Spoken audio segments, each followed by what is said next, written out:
এবার দেশে আসতে যাচ্ছে নতুন দল বাংলাদেশ মলম পার্টি। অসাম্প্রদায়িক চেতনায় নতুন এই দলটি আনার ঘোষণা দিয়েছেন সচেতনতার ফেরিওয়ালা খ্যাত সাইদ রিমন। সামাজিক যোগাযোগ মাধ্যমে নানা বিষয়ে ছবি পোস্ট করে মানুষের মধ্যে সচেতনতার বার্তা ছড়িয়ে দেন তিনি।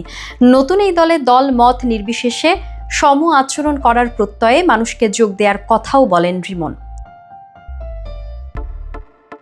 তবে বাস্তবিক অর্থে নয়, মজা করেই এমন দলের কথা ঘোষণা করেছে বলে জানান রিমন।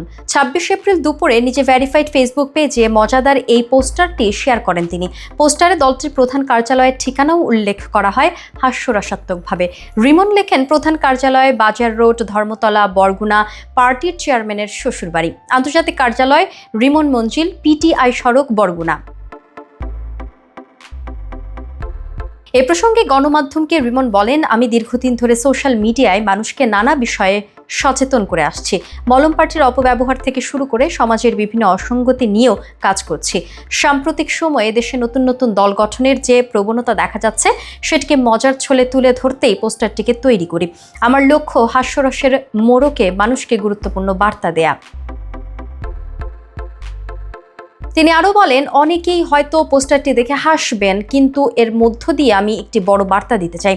আমাদের সমাজে যে কোনো অযাচিত ঘটনাকে স্বাভাবিকভাবে নেয়ার প্রবণতা আছে। মজা করেও যদি মানুষ একটু ভাবতে শুরু করেন তাহলে আমার প্রচেষ্টা সার্থক।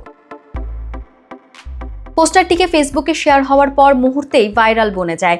মজা করে অনেকেই করছেন বিভিন্ন কমেন্ট, কেউ জানাচ্ছেন অভিনন্দন, কেউ বলছেন এইবার ঠিক আছে, কেউ আবার চাইছেন শাখা কমিটির সভাপতির পদ, কেউ আবার বলছেন বাংলাদেশ মলম পার্টিকে ক্ষমতায় দেখতে চাই। সাইদ রিমন বর্তমানে একটি কোম্পানিতে প্রধান নির্বাহী কর্মকর্তা হিসেবে কর্মরত। পাশাপাশি নর্দান বিশ্ববিদ্যালয়ে বস্ত্র প্রকৌশল বিভাগে শিক্ষকতা করছেন। প্রায় ১৭ বছর ধরে ব্যক্তি উদ্যোগে তিনি বিভিন্ন অপরাধমূলক ও মানবিক বিষয়গুলো তুলে ধরে মানুষকে সচেতন করে চলেছেন।